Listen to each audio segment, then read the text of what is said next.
Te-am văzut de mic copil, nu credeam când faci rău. Te iubeam la nebunie, că-L iubeam pe Dumnezeu. Dar viața mea săracă nu-i telenovelă, deși n-aș vrea, tu ești foarte fidelă. Eu dădeam bani la săraci, credeam că ajung un sfânt. Doamne, Doamne, Tu mă vezi că sunt om bun pe pământ. Popa spune, fii deștept, ai un înger lângă tine. Banii mei de bomboane s-au dus în cutia milei. Azi mă întreb la un pahar, bă, unde am greșit? De femeia asta bună nu m-a părăsit. Uite ea atunci când bag alcool în cap și mă trezesc dimineața cu ea în pat. Plec la muncă mereu cu o țigară în bot, să iau salariul pe o lună. De probleme tot nu scăp, rup de muncă zi de zi cu dureri de spate. Un popo mă salută dintr-un Q7.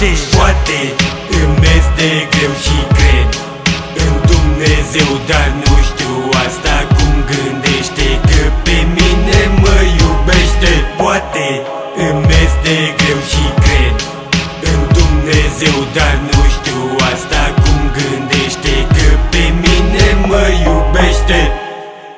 În ochii mei vezi azi doar ură, nu plăcere, că am întâlnit în viață multă durere. Tu, copile, să nu crezi în lume niciodată că ai să ajungi ca mine, să fii iubit doar de o fată. Eu credeam în povești, aruncam în fântă cu bani și doream noaptea să zbor ca Superman. Voiam să fiu om bun, să salvez lumea la greu. Ce copil prost eram, nu vedeam că mi-este greu. Iau salariul pe o lună și o văd cum pleacă. Eu râd, strig la ea, să nu te întorci niciodată. Beau cu frații mei, că e o mare plăcere.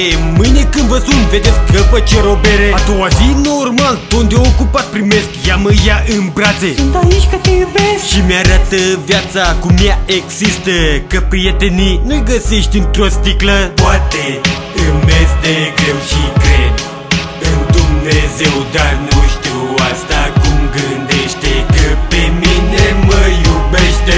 Poate îmi este greu și cred în Dumnezeu, dar nu știu asta cum gândește, că pe mine mă iubește, că prieteni adevărați nu-i găsești într-o sticlă. Poate îmi este greu și cred în Dumnezeu, dar nu